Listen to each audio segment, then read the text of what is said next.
ओम शांति। हम सब मिलकर के एक बार उस रीति से ओम शांति बोलेंगे जैसे ब्रह्मा बाबा और सभी यज्ञवत्स यज्ञ के आदि में कहा करते थे, जैसा हम सब ने सुना है। अंदर गहरी श्वास लेंगे और फिर उस श्वास को छोड़ते हुए ओम की ध्वनि करेंगे और दूसरा श्वास लेंगे, उसे छोड़ते हुए शांति की ध्वनि।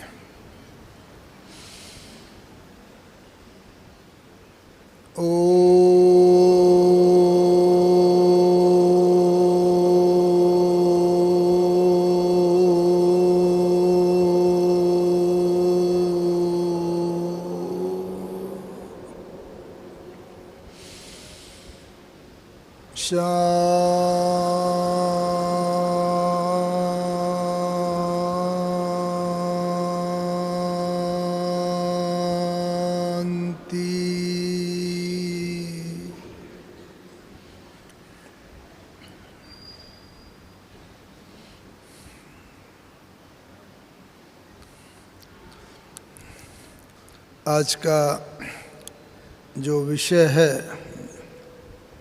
समय, संकल्प व श्वास को सफल करना,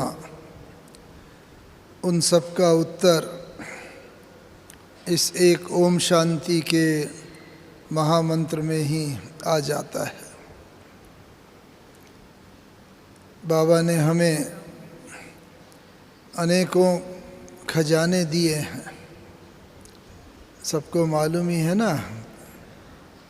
ये भी खजाने हैं जो आज के विषय में हैं, समय रूपी खजाना, संकल्प, श्वास, गुणों का खजाना, शक्तियों का खजाना, वाणी का खजाना, कर्म का खजाना। और इन सब का क्या है अंतिम स्वरूप? अगर ये सब खजाने हमारे पास हैं तो किस खजाने से इन सब खजानों का पता चलता है? कौन सा खजाना है? इन सब का सार है खुशी रूपी खजाना। अगर जीवन में खुशी है तो जैसे हम इन सब खजानों को भी प्राप्त करते जा रहे हैं, सफल करते जा रहे हैं। आज की मुरली में भी यही था। आज की मुरली सुनी ना सबने? तो उस मुरली में क्या और विशेष बात बाबा ने कही? आज की मुरली, अव्यक्त मुरली, उसमें बाबा ने यही बताया कि हर एक के अपने अपने कर्मों की गति है, गुह्य गति। कोई मानो इतना संपन्न नहीं है आज, अपने को जैसे गरीब समझता है, लौकिक रीति से स्थूल धन के खजाना की कमी है, तो उसको क्या अनुभूति हमें करानी है? क्या अनुभव कराना है कि ये स्थूल धन भी खजाना है, लेकिन इसके अलावा और भी खजाने हैं, और उन खजानों से संपन्न बनो। उसे उन खजानों की अनुभूति कराए जाएं कि संकल्पों की नेगेटिविटी न हो और खुशी रूपी खजाना सब चीज़ हो, तो उस स्थूल धन के खजाने की कमी का अनुभव नहीं होगा। तो आज जो विषय है उसमें समय को कैसे, संकल्पों को और श्वास को कैसे सफल करें। समय को सफल कैसे करें ये तो आप सब जानते हैं, तभी तो यहाँ पर बैठे हैं।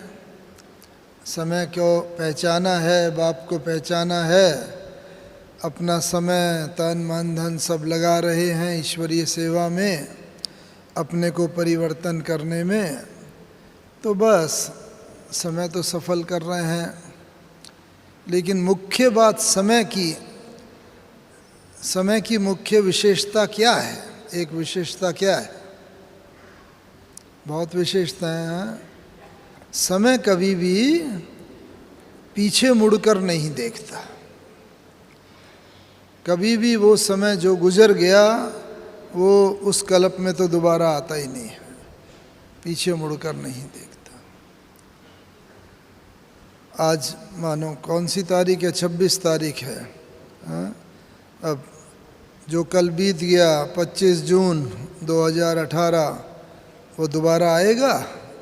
इस कल्प में तो नहीं आएगा। इसीलिए समय को सफल करने का सबसे बड़ा तरीका एक है कि हम भी पीछे मुड़कर ना देखें। यानी कि जो बात बीत गई उसके मनन चिंतन में ही रह रहे हैं, बस उसमें समय वेस्ट जाता है, तो पुरानी बातों का सिमरण नहीं करें। एक बात समय को सफल करने की ये है। साथ ही साथ जब समय सफल होता जाता है तो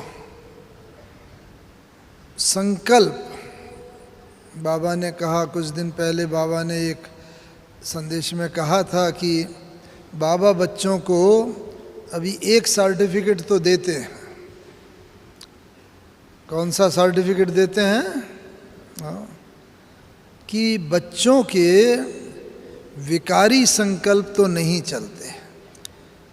उन पर तो, विकारी संकल्पों पर तो बच्चों ने काफ़ी विजय प्राप्त की है। खुशी की बात है ना, तो अपने लिए तालियां बजाओ। कि भगवान ने सर्टिफिकेट दिया है कि बच्चों के विकारी संकल्प तो नहीं चलते, लेकिन व्यर्थ संकल्प अभी भी बहुत चलते हैं। तो इसीलिए बाबा ने हमें काफ़ी, जो जितना तक हम आगे बढ़ गए हैं वो तो सर्टिफिकेट दे दिया, लेकिन अभी उससे भी बहुत आगे व्यर्थ संकल्प न चलें, उसकी और निशानी क्या है, उसके लिए पुरुषार्थ क्या है। जबकि बाबा ने ये समय, संकल्प और श्वास की भी क्या विशेषता है? श्वास तो देखो हम सबका चल रहा है, तभी तो यहाँ बैठे हैं। भक्ति मार्ग में ऐसा माना जाता है कि मनुष्य ऊपर से अपने श्वास लिखा कर लाता है। इस जन्म में उसे कितने श्वास लेने, तो जब श्वास लिखा कर ही लाए हैं, अब मनुष्य के हाथ में है कि वो, हर व्यक्ति के हाथ में कि उस श्वास को वो कितने समय में खर्च करता है। जैसे मानो धन है किसी के पास, मानो 1 लाख रुपया है, अब वो उसे खर्च करता जाएगा, रोज़ मानो कुछ 5-10 हज़ार खर्च करेगा तो 10 दिन में वो खर्च हो जाएगा। लेकिन उसी धन को अगर वो मानो 100 रुपये रोज़ खर्च करेगा तो उतना ही समय ज़्यादा चलेगा। तो ऐसे ही श्वास की बात है। श्वास हमारे पास इस जन्म के लिमिटेड है, तो वो श्वास को हम कैसे ज़्यादा समय तक चलाएं, ये हमारे ऊपर निर्भर करता है। जितना ज़्यादा समय चलाएंगे उतनी आयु भी लंबी हो जाएगी, उतना इस जन्म में पुरुषार्थ का समय भी हमें ज़्यादा मिलेगा। तो उसकी विधि भी बाबा बताते रहते हैं। मुरली में बाबा क्या सिंपल विधि बताते हैं, इस चीज़ से आयु बढ़ती है। किस बात से आयु बढ़ती है? योग से आयु बढ़ती है। योग से आयु बढ़ती है। देखो ब्रह्मा बाबा ने खुद अपनी आयु बढ़ाई। ब्रह्मा बाबा के उसमें जन्म पत्री में भी लिखा था, हाथ की रेखाएं भी कहती थीं कि 60 वर्ष आयु है ब्रह्मा बाबा की। लेकिन बाबा ने योग के द्वारा बढ़ाते बढ़ाते बढ़ाते कितने तक कर लिया? 93 साल तक, 93 तक योग किया योग। तो इस प्रकार से, और ये कैसे होता है? श्वास का इससे बहुत गहरा संबंध है। जितना हम श्वास कम खर्च करेंगे, और आप सब तो अनुभवी बैठे हैं, बाबा ने इतने सारे अनुभवी युगलों को बुलाया है, इस जन्म का भी अनुभव, पुराने जन्म का भी अनुभव, और नए संगम युगी जीवन का भी अनुभव, दोनों में कंट्रास्ट आप लोगों के जीवन में है। तो जब मनुष्य किसी विकार के वशीभूत होता है, क्रोध आया, बड़ी तेज तेज बोलेगा, हाँ बहुत, बिल्कुल पास में भी व्यक्ति खड़ा है तो भी उसकी आवाज़ तेज हो जाएगी, श्वास तेजी से चलने लगेगा, आँख लाल हो जाएगी, कर्मेंद्रियाँ उसकी जैसे बहुत ज़्यादा ये हो जाती हैं, शीतलता छोड़ देती हैं। और जब बहुत विकारों के वशीभूत होता है, श्वास बहुत तेज़ी से चलता है।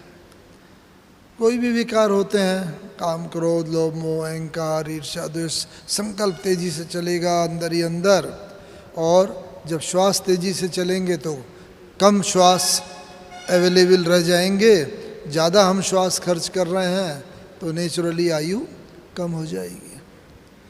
तो इन सब के बचत का क्या तरीका है, कैसे हम इन सब को बचाएं, ये हमें देखना है। कमाई तो हम सब कर रहे हैं, ज्ञान, योग, धारणा, सेवा, लेकिन साथ ही साथ क्या हो रहा है कि कुछ लीकेज भी हो जाती है, वेस्ट भी हो जाते हैं। ये खजाने जमा कर रहे हैं, लेकिन खजाने वेस्ट भी होते रहते हैं, लीकेज हो जाते हैं। तो हमें ये देखना है कि खजाने लीकेज ना हो, वेस्ट ना हो। वेस्ट कम होंगे, जमा होते जाएंगे खजाने, वो शक्तियाँ जीवन में जमा होती जाएंगी, किसी भी विकार के वशीभूत नहीं होंगे। तो उनको कैसे हम जमा करें, उन सब का आधार क्या है? बाबा ने बताया कि ये शक्तियों की जमा करने का आधार है। सबसे पहले है इस बाबा ने क्या करा है, हाँ, एक हमें अभी महसूसता ये होनी चाहिए। सबसे सूक्ष्म वर्तमान समय के मुताबिक एक शक्ति की पहली आवश्यकता है, वो है महसूसता की शक्ति। ये रियलाइज़ होना चाहिए, अंदर होना चाहिए।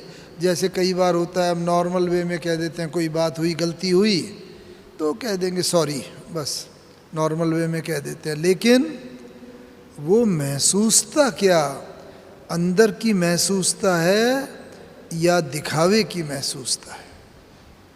बाबा कहते हैं दो प्रकार की महसूसता, एक दिखावे की महसूसता, एक दिल की महसूसता। तो अक्सर करके हम दिखावे की महसूसता में बिज़ी हो जाते हैं, कई बार दिन में होता है। तो बाबा ने कहा जब दिखावे की महसूसता होती है तो क्या होता है, अंदर में हमारी कॉन्शस, तो कोई बात गलत हो गई तो कॉन्शस तो बाइट करती है, अंदर अंतरात्मा हमें धिक्कारती है, क्योंकि ज्ञान तो है ना कि भाई ये नहीं करना चाहिए, ऐसा होना चाहिए था, लेकिन ये हो गया, ऐसी वाणी क्यों हो गई, ये वाणी तो मर्यादा के अनुकूल नहीं है, आदि आदि। तो ज्ञान तो है, लेकिन पुराने संस्कारों के वशीभूत कोई बात अगर हो जाती है तो क्या होता है, फिर हमारा बहुत समय तक संकल्प भी चलता है, समय भी वेस्ट होता है, और समय वेस्ट हुआ तो श्वास भी वेस्ट हो गए जैसे। इसीलिए पहली वर्तमान समय के अनुसार आवश्यकता है कि एक हमारे अंदर दिल की महसूसता हो। बाबा कहता है दिखावे की नहीं, दिल की महसूसता होगी तो क्या होगा, दिलाराम का आशीर्वाद मिलेगा और इतनी शक्ति हो जाएगी, मिल जाएगी कि फिर आगे उस विकार के वशीभूत होकर हम कोई उल्टा कर्म नहीं करेंगे, उल्टा बोल नहीं बोलेंगे। इसीलिए एक तो पहली वर्तमान समय की आवश्यकता है दिखावे की नहीं, दिल की महसूसता हो और उससे बहुत व्यक्ति हल्का हो जाता है। जब रियलाइज़ हो जाती है कोई चीज़ तो व्यक्ति एकदम हल्का हो जाता है। क्या करें? जब महसूसता की शक्ति अगर आ जाएगी तो क्या होगा? क्योंकि जब हम ये कह रहे हैं ना कि लीकेज ना हो, वेस्ट ना हो, तो महसूसता की शक्ति अगर होगी तो कोई भी गलत काम नहीं होगा, मर्यादा के विपरीत नहीं। और उसके लिए महसूसता की शक्ति आ जाएगी तो फिर क्या होगा? हम चाहते हैं बदलना, लेकिन कई बार बदल नहीं पाते। हम चाहते हैं ऐसा ना हो, लेकिन हो जाता है। क्यों जाता है? आज के युग में बोलते हैं इन्फॉर्मेशन एक्सप्लोजन है। बहुत सारी इन्फॉर्मेशन अवेलेबल हैं, इंटरनेट पर है, बुक्स में है, बहुत सारी ईमेल्स वगैरह सब में है। लेकिन इन्फॉर्मेशंस तो है, लेकिन हम उस इन्फॉर्मेशन को ना क्या करें? How to convert it into wisdom. Information को विजडम में, अनुभव में, अपने जीवन के अनुकूल बनाने में उसे कैसे यूटिलाइज करें। तो इसीलिए उसको हम, जो इन्फॉर्मेशन है उसको हम अप्लाई नहीं कर पाते। मानो हमारे पास इन्फॉर्मेशन है smoking is injurious to health, cigarette pack में लिखा होता है धूम्रपान करना हानिकारक है, ये हमें थ्योरेटिकली मालूम है। लेकिन मालूम होने के साथ साथ हम चाहते हैं कि ये ना हो, धूम्रपान ना करें। लेकिन कमजोरियों के, पुराने संस्कारों के वशीभूत हो करके व्यक्ति धूम्रपान कर लेता है, अनेक बीमारियों का शिकार हो जाता है। बचपन से हम सुनते पढ़ते आए हैं क्रोध नहीं करना चाहिए। क्रोध करने से ऐसे हार्मोन्स निकलते हैं जो व्यक्ति की निर्णय शक्ति को कुंठित कर देते हैं, डिसीजन मेकिंग पावर धूमिल हो जाती है। जानते हैं क्रोध नहीं करना चाहिए, लेकिन कह देते हैं क्या करें, हम क्रोध करना नहीं चाहते लेकिन क्रोध आ जाता है। हम बहुत बातें ऐसी हैं जो करना नहीं चाहते लेकिन हो जाती हैं, और उसका कारण क्या है? सेल्फ एम्पावरमेंट नहीं है, आत्मा में शक्ति नहीं है, कमजोर इन्फॉर्मेशन है लेकिन शक्ति नहीं है कि उस चीज़ को हम अप्लाई कर सके अपने लिए, दूसरों के लिए। इसीलिए आवश्यकता ये है कि उन शक्तियों को हम उनका संग्रह करें, जो सूक्ष्म शक्तियां हैं। और इसीलिए विषय है समय, संकल्प और श्वास की शक्ति।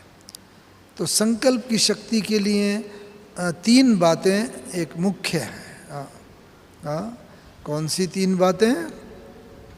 एक है संकल्प शक्ति जो है ये विचार लाती है, थॉट्स। तो क्वांटिटी ऑफ थॉट्स, विचारों की संख्या, इस पर हमें ध्यान देना है।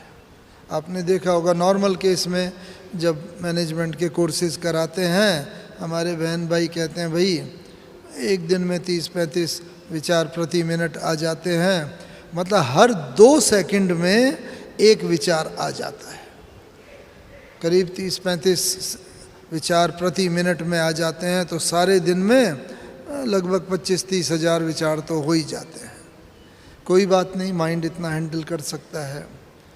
लेकिन जब कोई ऐसी बात हो जाती है, आप यहाँ बैठे हैं, अभी आपको एकदम कोई इन्फॉर्मेशन आ जाए मोबाइल पर या कोई न्यूज़ आ जाए कि आपका नियर एंड डियर कोई संबंधी है, बहुत उसका एक्सीडेंट हो गया, बहुत क्रिटिकल कंडीशन में है, पता नहीं क्या होगा।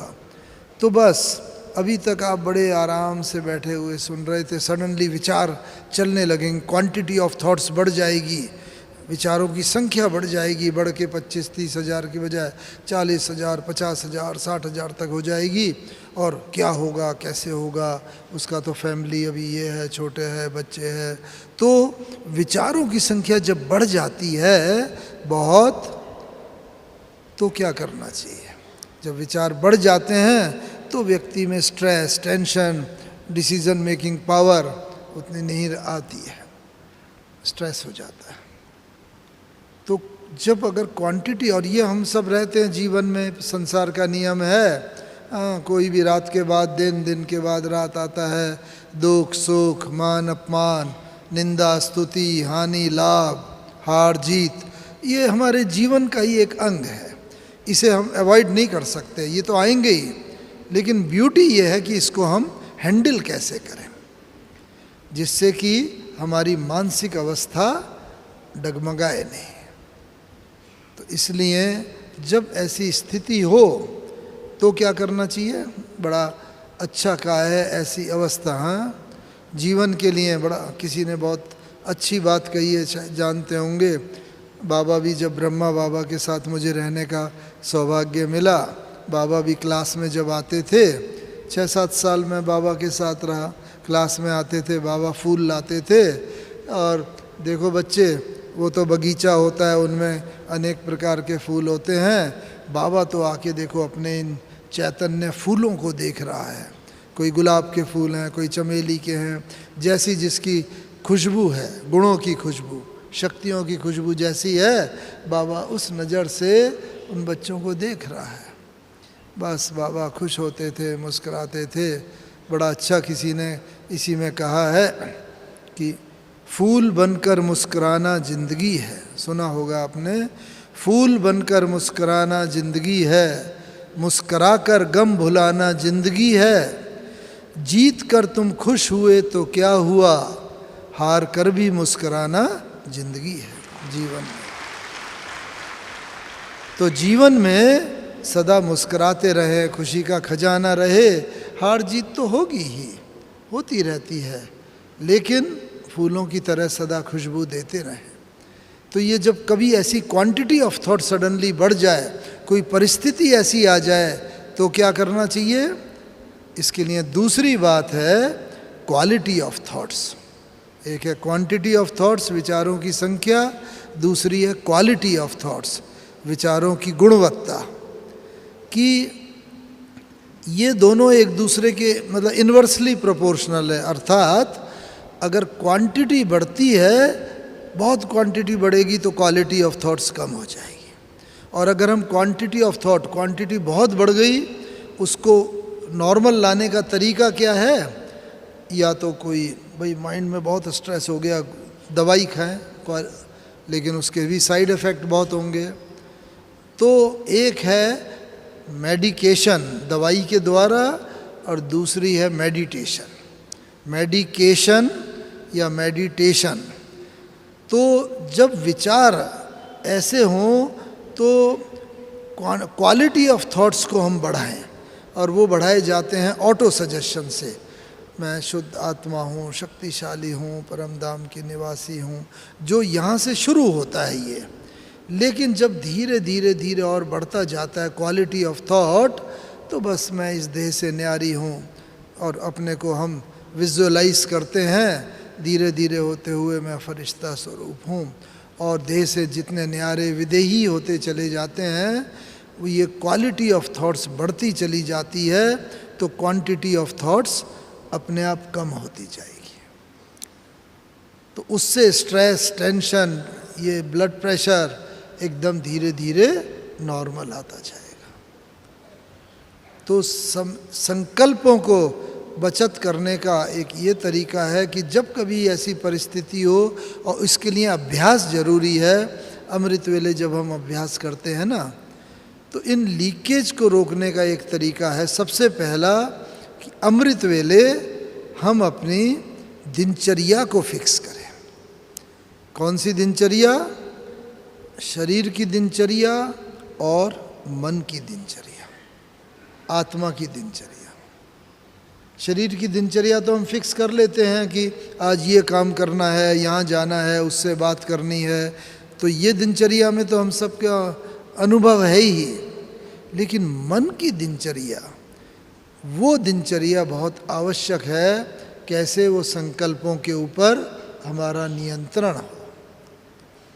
ब्रह्मा बाबा जब थे, हाँ, तो उन्होंने जब ये अनुभव किया कि ये मन तो बड़ा चंचल है, ज्ञान में शुरू में आए 1936-37 में, ज्ञान भी है मैं आत्मा हूँ, देह नहीं हूँ, ये आत्मा है, जसोदा आत्मा है, निर्मला आत्मा है, नारायण आत्मा, जो परिवार वाले थे हम सब ने सुना है। बाबा ने लिख लिख कर दीवार पर भी लिख देते थे, किताबों में, डायरी में लिखा ये आत्मा है। तो बाबा की आत्मिक दृष्टि धीरे धीरे पक्की हो गई। लेकिन मन तो चंचल है, भाग जाता है, भक्ति मार्ग में कहते हैं। तो बाबा ने क्या किया, मन को पत्र लिखा। क्या पत्र लिखा मन को, कि हे मन, मैं आत्मा राजा हूँ और तू मेरा मंत्री है, तू मेरा कर्मचारी है। मैं राजा हूँ, लेकिन तूने मुझ आत्मा राजा को इतना कमज़ोर कर दिया, मैं कमज़ोर हो गया, तू शक्तिशाली हो गया, और तू जहाँ जहाँ भागता रहा, मैं भी तेरे कहने पर तेरे पीछे पीछे भागता रहा। लेकिन अब मैं तुझे कह देता हूँ, हे मन, अब मैं तेरे कहने पर नहीं चलूँगा, क्योंकि मैं आत्मा अपनी स्वस्थिति में स्थित हो गया, और अब तुझे मेरे कहने पर चलना पड़ेगा, मैं तेरे कहने पर नहीं चलूँगा। बाबा ने ये पक्का करा। और ऐसा ही पत्र आपने बाबा ने बुद्धि को भी लिखा कि हे बुद्धि, तू भी मन के कहने पर मन के साथ साथ चलती रही, और तुम दोनों ने मिलकर मुझ आत्मा को बहुत शक्तिहीन बना दिया।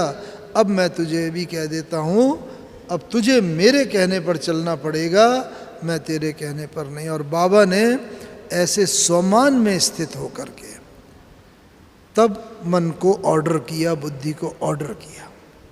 जब हम स्वमान में स्थित होकर ऑर्डर करते हैं, वो हमारी बात मान लेते हैं। जैसे लौकिक में कोई ऑफिसर होता है या मिनिस्टर है, जब तक वो अपनी सीट पर है सब उसका कहना मानते हैं, जब सीट पर है। और जब अगर सीट पर नहीं है, रिटायर हो गया, ट्रांसफ़र हो गया, या पॉलिटिशियन है इलेक्शन हार गया, तो सीट पर नहीं है तो कोई भी उसकी बात नहीं मानेगा। ऐसे ही जब हम स्वमान की सीट पर होते हैं तो ये मन बुद्धि रूपी कर्मचारी हमारी बात मान लेते हैं और हमारे कहने पर चलते हैं। जो बाबा कहते हैं रोज़ अपनी दरबार लगाओ, तो ये दरबार लगाने का तरीका है जो बाबा कहते हैं रोज़ दरबार लगाओ। देखो मेरे कर्मचारियों ने मेरे कहने पर ही सारा कार्य किया, या मैंने हुक्म दिया और उन्होंने हुक्म नहीं माना, ऐसा तो नहीं है। तो ये है पहला एक हम अमृत वेले अपनी दिनचर्या को फिक्स करें। और उससे क्या होगा, जब अमृत वेले हमारी दिनचर्या मन की, आज मुझे जैसे लौकिक कामों की दिनचर्या बनाते हैं तो मन की इतने समय मुझे बाबा की सेवा में देना है, इतना इसके साथ साथ ना संकल्प आज मुझे इस स्थिति में स्थित होकर के बाबा के साथ रूह रूहान करनी है। बाबा भी कहता है वैरायटी हो, कभी किसी रूप में सखा रूप में बाबा को याद करो, कभी बाप टीचर गुरु, अलग अलग मन की हम दिनचर्या जब बनाते हैं तो जितनी वैरायटी होती है उतना आनंद आता है। हर चीज़ में वैरायटी तो जीवन का ही एक वो है।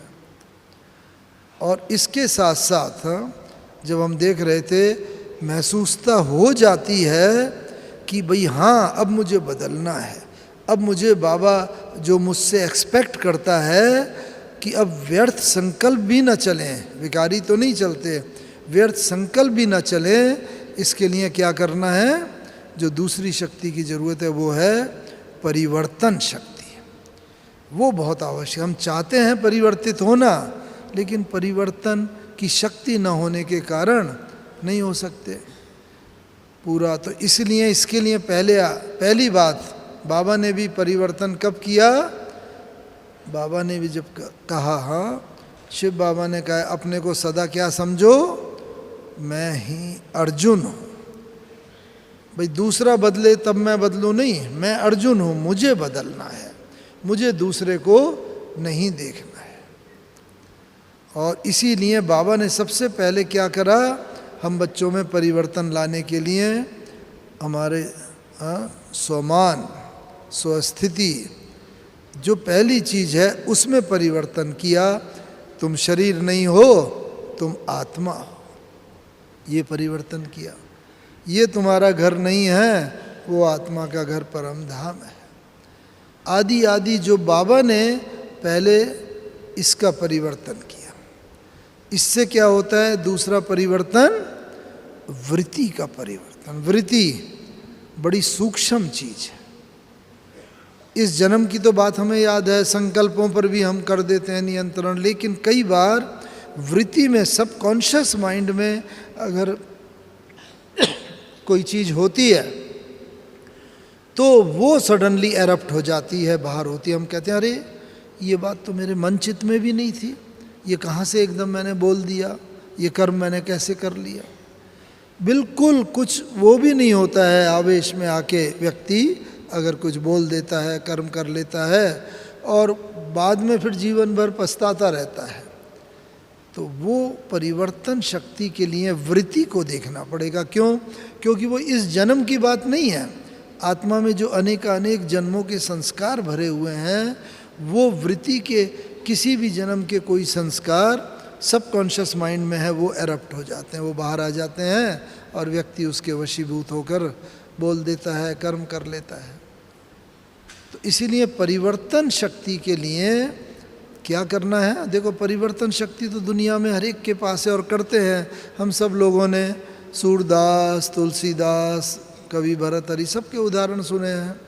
सूरदास ने आंखें फोड़ ली क्योंकि आंखें विकारी दृष्टि जाती थी, लेकिन उसको बाद में ये अनुभव हुआ कि आंखें फोड़ने से कुछ नहीं, मन तो मेरा अभी भी अपवित्र है।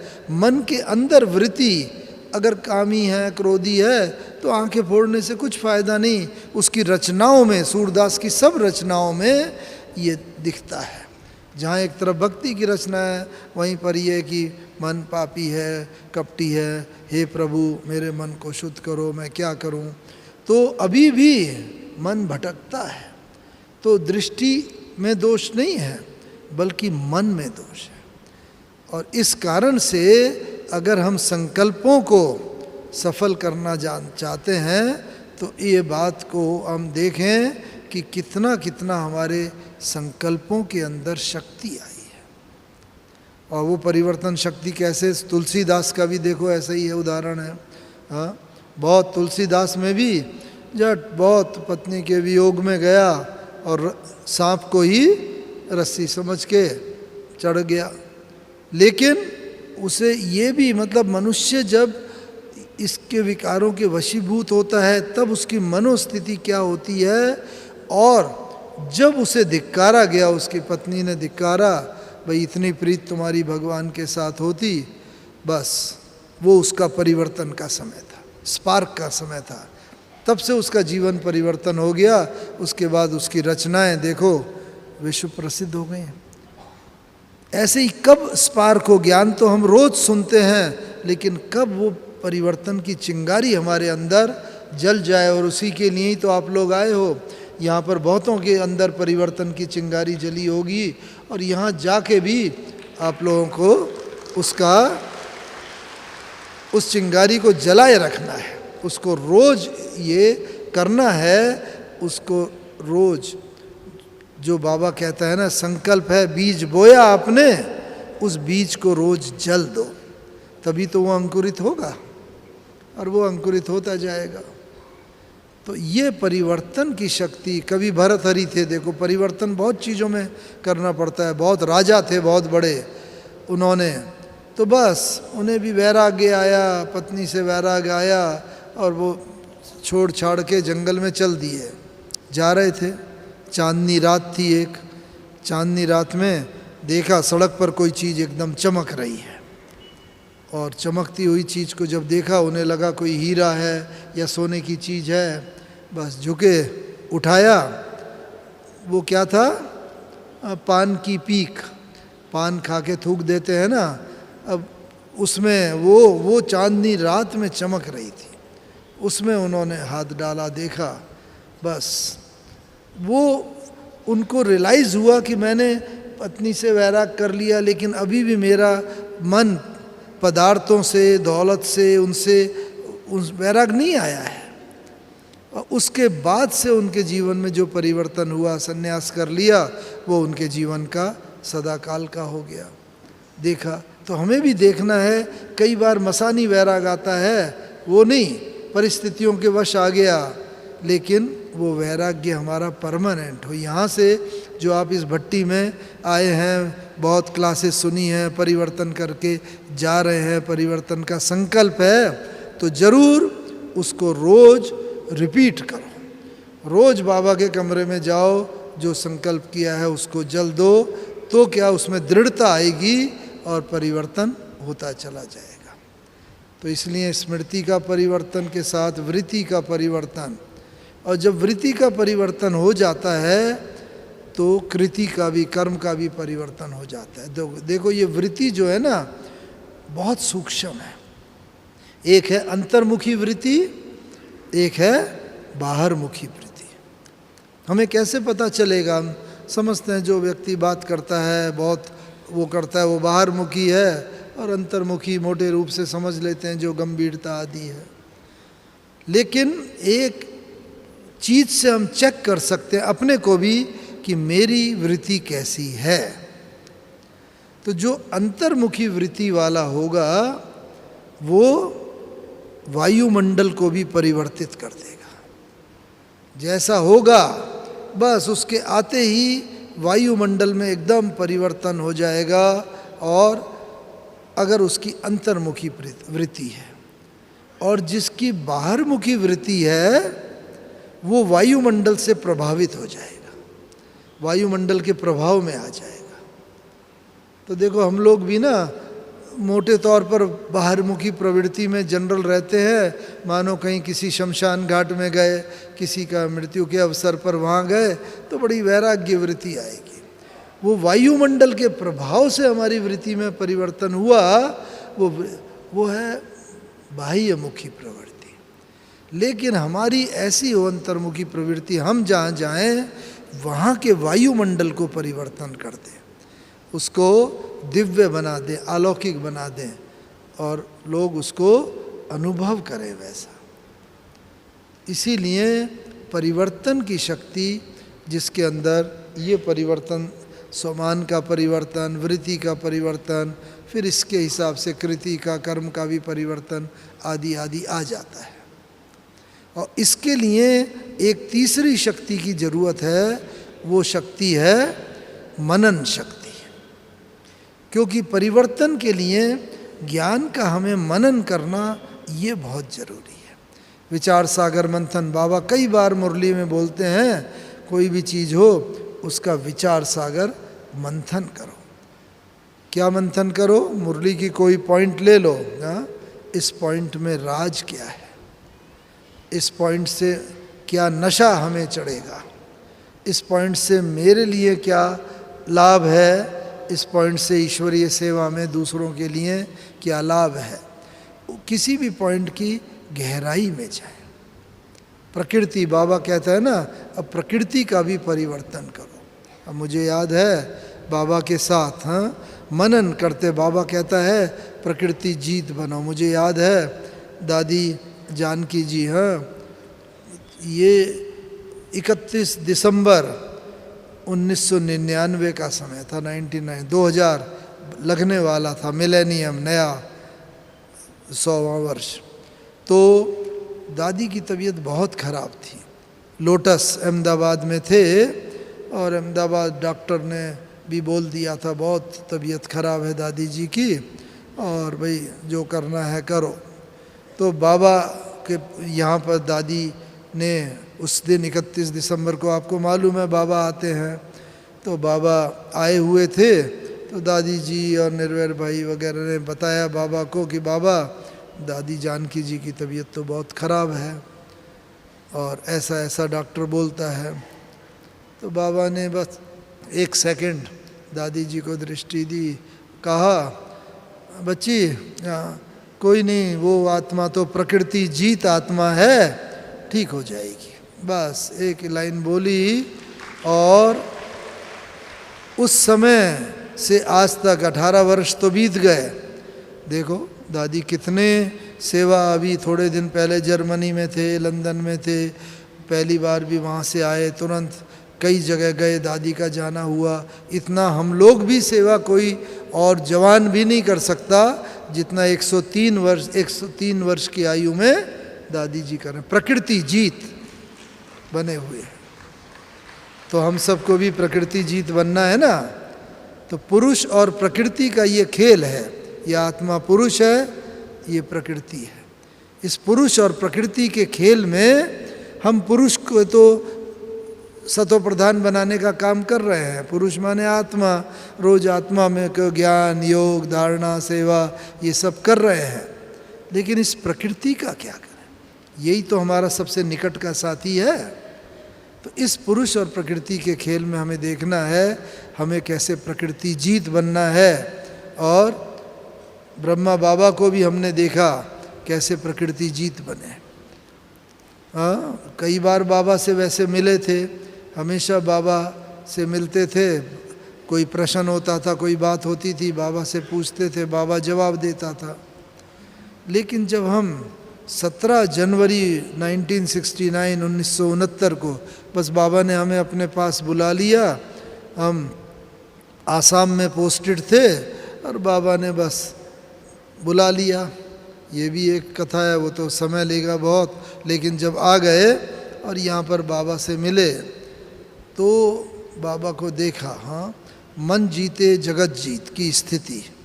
बाबा के सामने जाते थे, बाबा जरा सा दृष्टि देते थे, कहते थे बच्चे, अच्छा बच्चे ये पूछने आए हो, अच्छा ऐसा कर लो, ऐसा हो जाएगा। इससे पहले जब भी हम 5-6 साल पहले हम हर बार मिलते थे, हर साल में 3-4 बार मिलना होता था, बाबा को बताते थे अपने मन की बात तो बाबा समाधान देता था। लेकिन अंतिम 2 दिनों में ये देखा बस एक अक्षर भी बोलने की ज़रूरत नहीं पड़ती थी। बाबा के सम्मुख गए, बाबा ने दृष्टि दी, बाबा ने कहा बच्चे ये पूछने आए हो, अच्छा ऐसा कर लो, ऐसा। तो मन के विचारों को भी जान लेना, ये स्थिति है मन जीते जगत जीत की स्थिति, कर्मातीत स्थिति, जो हम सबको भी धारण करनी है। कैसे करेंगे? मन के संकल्पों के ऊपर विजय प्राप्त करके। तो एक तो ये बात देखी, और क्या देखी? हाँ, अंत समय में, क्योंकि हम सबको शरीर तो छोड़ना ही है, लेकिन ब्यूटी तब है जब हम अपनी इच्छा से शरीर छोड़ें, जैसा ब्रह्मा बाबा ने किया। हमने देखा ब्रह्मा बाबा को कि बस 18 जनवरी हम यहीं थे, बाबा ने मुरली चलाई, ऊपर हिस्ट्री हॉल पांडव भवन आप लोगों ने देखा होगा, और सुबह बाबा ने मुरली नहीं चलाई, योग कराया। उसके बाद बाबा आए, ईशु दादी जी जो हैं अभी भी विश्व कल्याणी में रहते हैं, आप सब जानते हैं, मिलते हैं, शुरू से बाबा के विशेष साथी रहे हैं। तो ईशु दादी को बाबा ने कहा, बोला बच्ची आज जितने भी पत्र लिखाने हो लिखा लो, पत्र पेंडिंग ना रहे, नहीं तो बच्चों के संकल्प चलेंगे, बाबा का जवाब नहीं आया। देखो बाबा को मालूम था, तभी तो बाबा ने बोला कि जितने भी पत्र लिखाने हो लिखा लो।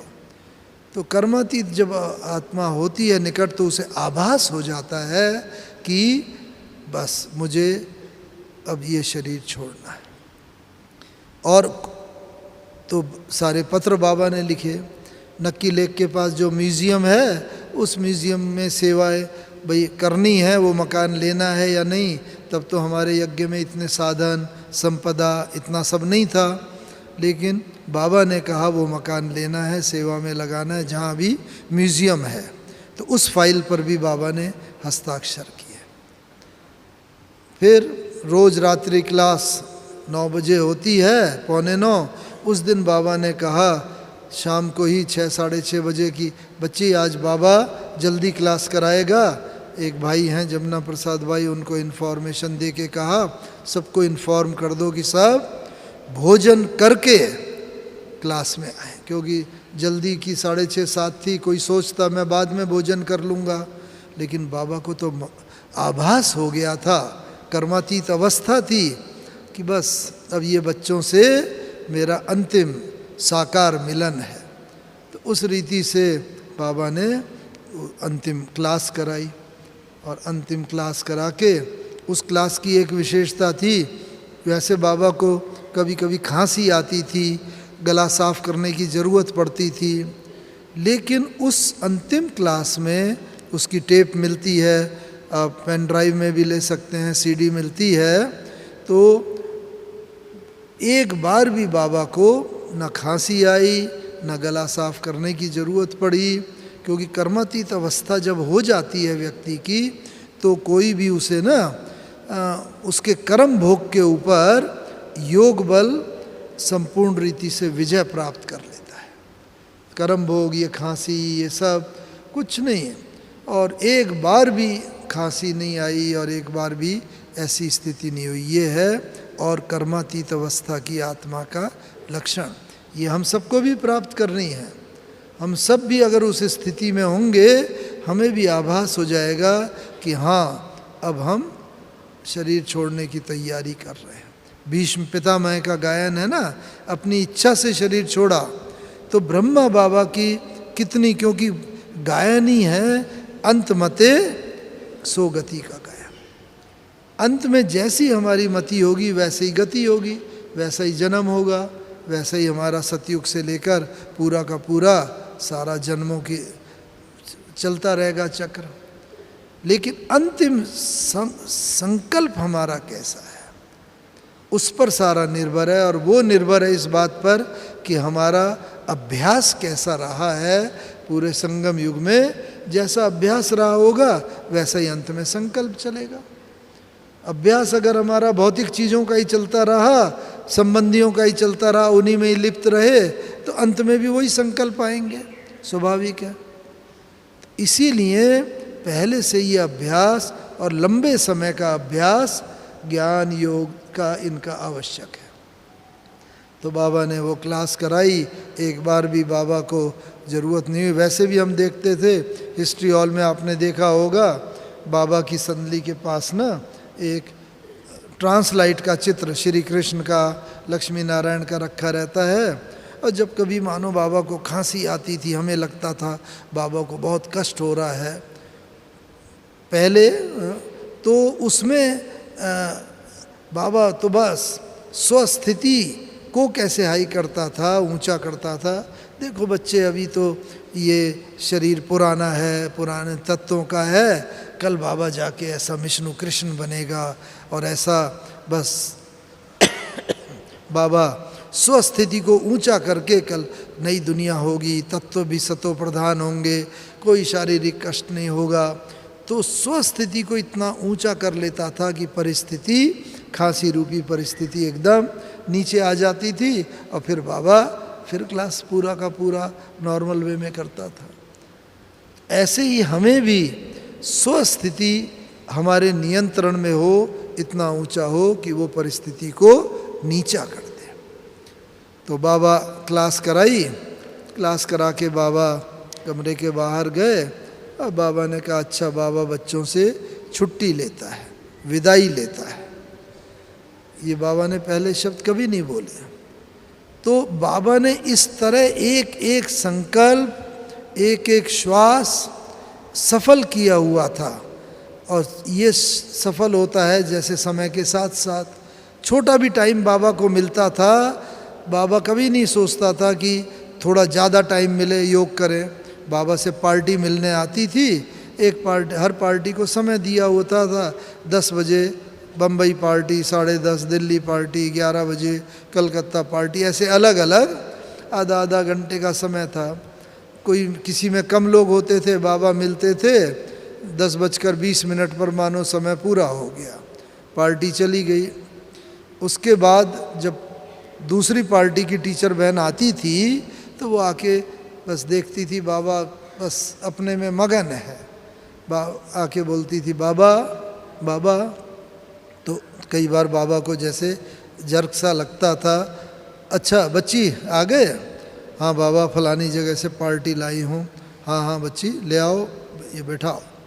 तो देखो 1 सेकंड में यहाँ शरीर में, और अगले ही क्षण जैसे आत्मा अलग। आत्मा कोई शरीर छोड़ के नहीं जाती, बस देह से न्यारी हो जाती है, विदेही स्थिति में आ जाती है। तो ऐसी स्थिति का अभ्यास ये बहुत ज़रूरी है, और ये अभ्यास ही अंत समय काम आएगा, जब समय संकल्प और श्वास का बिल्कुल अंतिम क्षण चल रहा होगा। तो उस समय जब चाहें हम शरीर से न्यारे हो जाएं, जब चाहें हम शरीर के अंदर आ जाएं। तो ये बाबा की स्थिति अंत तक हमने देखी। और अंत में जब बाबा ये कह के छुट्टी लेके कमरे में गए, तो कमरे में जाके बाबा ने जब शरीर छोड़ा, दादी जी के हाथ में हाथ और शरीर छोड़ दिया। लेकिन ब्यूटी ये है कि बाबा का शरीर 18 जनवरी को शरीर छोड़ा अर्ली नाइट में, और 18 की रात रखा रहा, 19 का सारा दिन, 19 की रात, 20 का सारा दिन, 20 की रात, और 21 को दोपहर के बाद संस्कार किया गया बाबा का।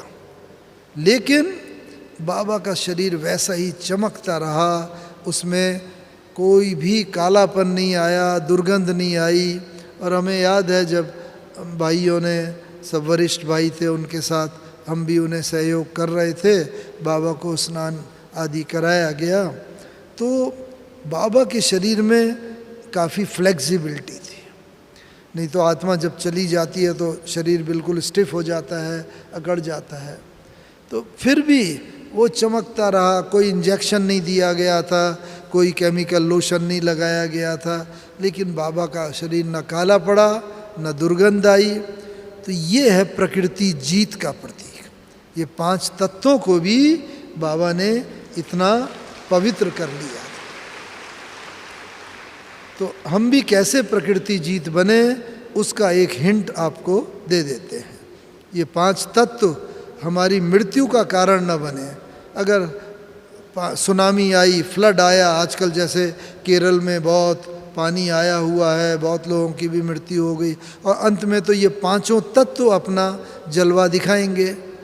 तो उसके लिए प्रकृति जीत बनने के लिए हमें क्या करना है, इनको हम अपना मित्र बना लें, सहयोगी बना लें, ये 5 तत्व।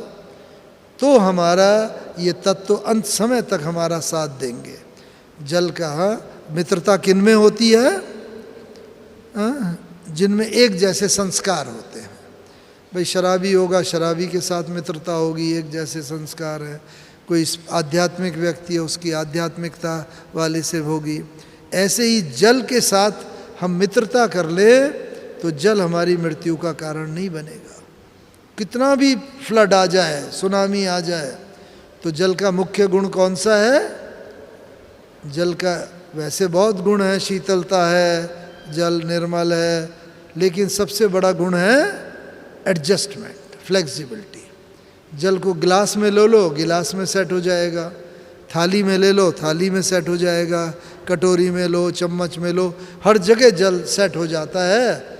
ऐसे ही अगर हम में भी एडजस्टमेंट का संस्कार होगा, हर व्यक्ति से हम एडजस्ट होकर चल सकें, तो क्या होगा? इसका मतलब जल का संस्कार हमने अपने अंदर धारण कर लिया, तो जल अंत समय में भी हमारी सहायता करेगा, हमें कष्ट नहीं देगा, हमारा मृत्यु का कारण नहीं बन सकता। तो इसीलिए हमें जीवन में ये जल के गुण धारण करने हैं। फ्लेक्सिबिलिटी, एडजस्टमेंट, आगे बढ़ना, निर्मलता का संस्कार। जल के अंदर शीतलता होती है, कभी कोई क्रोध अहंकार आ जाए तो भी हम नॉर्मल वे में वापस आ जाए। दूसरा तत्व है पृथ्वी। अर्थक्वेक भी बहुत होने हैं ना, तो इन चीज़ों में बहुत समय वेस्ट जाता है। मानो अर्थक्वेक आया, 4 लोगों का परिवार है, 2 मर गए, 2 बच गए, तो जो बच गए वो तो जीवन भर उनको याद करते रहेंगे, उनका समय भी वेस्ट होगा, श्वास भी वेस्ट होंगे, संकल्प भी वेस्ट होते चले जाएंगे। इसीलिए उसमें क्या है, पृथ्वी का मुख्य गुण कौन सा है? पृथ्वी दाता है, देती है। एक चीज़ बो दो पृथ्वी में दाना, पूरा पेड़ निकल आता है, हजारों बीज पैदा हो जाते हैं। तो जल मिलता है, सब्जी मिलती है, अनाज मिलता है, फल मिलता है, पृथ्वी हर चीज़ की दाता है। ऐसे हम भी बाबा कहता है तुम दाता बन करके देते चलो। कोई स्थूल चीज की बात नहीं है, उसकी तो लिमिटेशन है, हम दे सकें न दे सकें, हमारे पास ही नहीं होगी तो कहाँ से देंगे। लेकिन शुभ भावना, शुभकामना, सहयोग, स्नेह, प्रेम, आदर, सत्कार, जिसमें कुछ खर्च नहीं होता, ये सब अगर देते चलेंगे सबको, इसका मतलब पृथ्वी का गुण हमने धारण कर लिया तो पृथ्वी कभी भी हमारी मृत्यु का कारण नहीं बन सकती। जितना भी अर्थक्वेक आएगा, बाबा ने कहा है कि मैं बंधा हुआ हूँ बच्चों की रक्षा करने के लिए, इसीलिए समय पर राइट टचिंग होगी और हमारे पैर उधर ही बढ़ेंगे जहाँ सेफ्टी होगी। हमें सोचना नहीं पड़ेगा, ऑटोमेटिकली पैर उधर बढ़ेंगे। बहुत सारे उदाहरण हमारे यज्ञ में हैं किस तरह बाबा ने बच्चों की इस तरह रक्षा की है। अभी समय के अभाव में बस 2 तत्वों का और बता दें। ये पृथ्वी का है। वायु का क्या मुख्य गुण है? वायु को कैसे मित्र बनाएंगे? वायु का मुख्य गुण है हल्का रहने का। वायु हल्की होती है इसलिए उड़ती चली जाती है, हर एक चीज़ को ऊपर उठाती है। वायु ऊपर उठाती है, पृथ्वी हर चीज़ को नीचे लाती है। देखो विपरीत गुण है लेकिन को एग्जिस्टेंस है, सह अस्तित्व है। विपरीत गुण वाले भी साथ साथ रहते हैं। जहाँ जहाँ पृथ्वी है वहाँ वहाँ वायु है। तो इस कारण से हम भी परिवार के अंदर, संबंधों के अंदर गुण विपरीत भी हों, अलग अलग संस्कारों वाले व्यक्ति हों, लेकिन सह अस्तित्व, उनके साथ मिल करके हमें चलना है। ये सह अस्तित्व की भावना ये प्रकृति हमें सिखाती है। प्रकृति जीत बनने के लिए हमें ऐसा बनना होगा कि भिन्न भिन्न उल्टी संस्कार वाले व्यक्तियों के साथ भी रह करके हम चलते रहें। और अग्नि में क्या गुण होता है? सूर्य अग्नि का प्रतीक है। प्रकृति के अंदर सूर्य है ना, तो सूर्य में, अग्नि में मुख्य गुण क्या होता है? उसमें जो चीज़ भी डालो उसका रूप परिवर्तन कर देती है। तो बाबा ने भी कहा है आप बच्चों में भी ऐसी ज्ञान अग्नि हो, योग अग्नि हो, ज्वाला रूप हो, ज्वालामुखी योग बाबा कहता है ना। तो ज्वालामुखी योग इतना हो जो किसी भी व्यक्ति को हम परिवर्तित कर सके। बाबा ने कहा रोता हुआ आए, आपके सम्मुख आए और बस उसका स्वरूप परिवर्तन हो जाए। रोता हुआ आए, हंसता हुआ चला जाए। अशांत आत्मा आए, शांति की स्थिति धारण करके चला जाए। ये ज्वालामुखी योग का परिणाम है। ऐसी स्थिति होगी तो ये प्रकृति जीत हम भी बनते जाएंगे। और आकाश तत्व में क्या विशेषता होती है? आकाश विशाल है, महान है।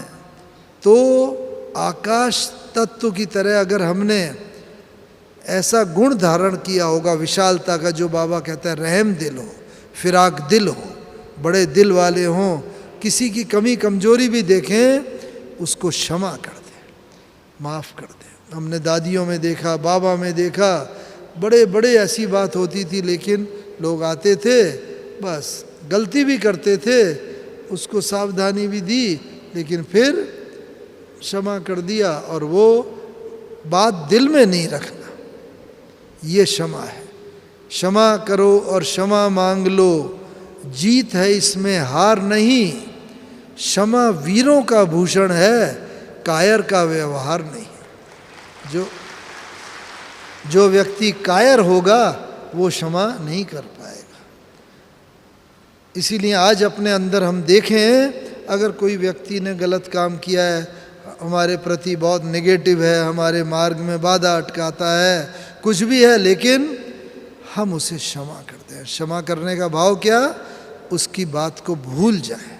इसीलिए कहा forgive and forget, forget and forgive.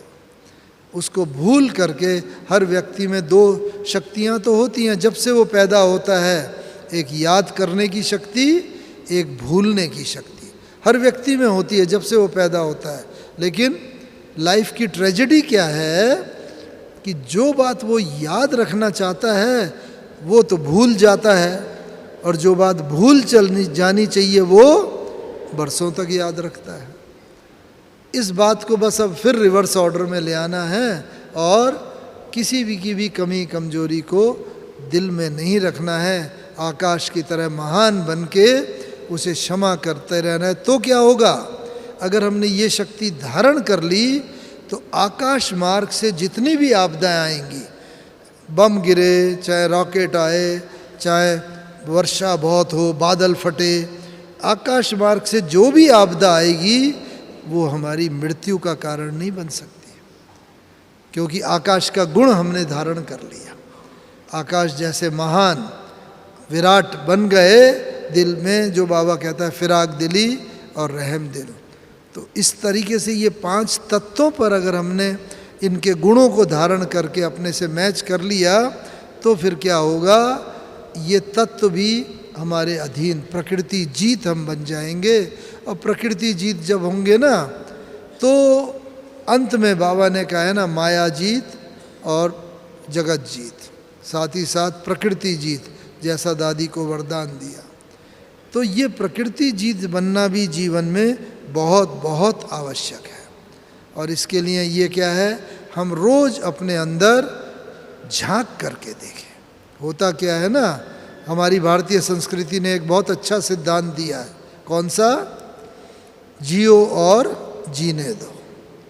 बस हम क्या है, दुनिया को अपने अनुरूप चलाना चाहते हैं। भाई हम बड़े हैं, इसे मेरी बात माननी चाहिए, बात नहीं मानी उसने, हमें क्रोध आ गया। सबको अब सास बहू को, बाप बेटे को, बड़ा छोटे को अपने अनुरूप चलाना चाहता है। इसलिए जियो और जीने दो। उससे क्या होगा, दूसरे के मार्ग में अगर हम बाधा नहीं अटकाएंगे ना, तो बाबा ने ये महानता का लक्षण दिया। इसके लिए रोज़ हमें अपने अंदर झांकना पड़ेगा प्रतिदिन। वही बाबा कहता है योग है। जिंदगी भर, बड़ा अच्छा कहा है किसने, जिंदगी भर हम एक ही भूल करते रहे। कौन सी भूल? जिंदगी भर एक ही भूल करते रहे, धूल चेहरे पर थी, आईना साफ करते रहे। जो है आईने पर प्रॉब्लम हमारे साथ होती है, हमारे अंदर कमी कमजोरी होगी है, लेकिन हम दूसरे को समझते हैं। उसने ये कहा, उसने बात कही तो मुझे क्रोध आ गया, उसने ये किया तो मैंने ऐसा जवाब दिया। तो लेकिन नहीं, प्रॉब्लम हमें हमारे साथ, हमें अपने को देखना है। दूसरे को हम नहीं बदल सकते, हम अपने को बदलते चले। और बदलने का सबसे बड़ा साधन कौन सा है? हाँ, बाबा ने जो बताया हमारे यहाँ, प्रेम।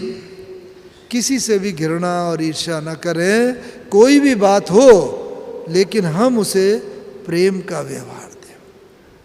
बहुत अच्छे कवि होके एक गए हैं, अमीर खुसरो।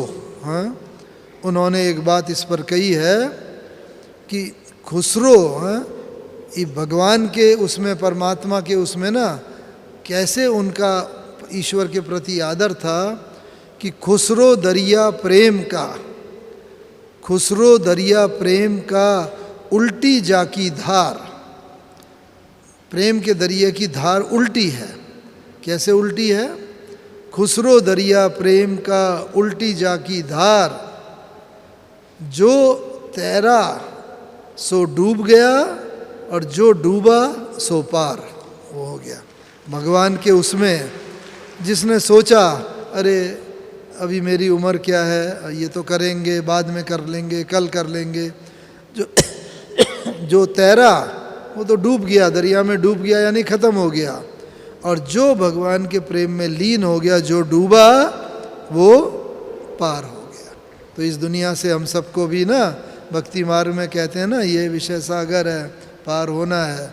तो ये तो भक्ति मार्ग की बातें हैं, लेकिन हम सब भी जो लक्ष्य लेकर के आए हैं यहाँ पर, वो लक्ष्य को प्राप्त करने के लिए हमें जो जीवन की मिनिमम जो ज्ञान है, योग है, बाबा ने सिखाया।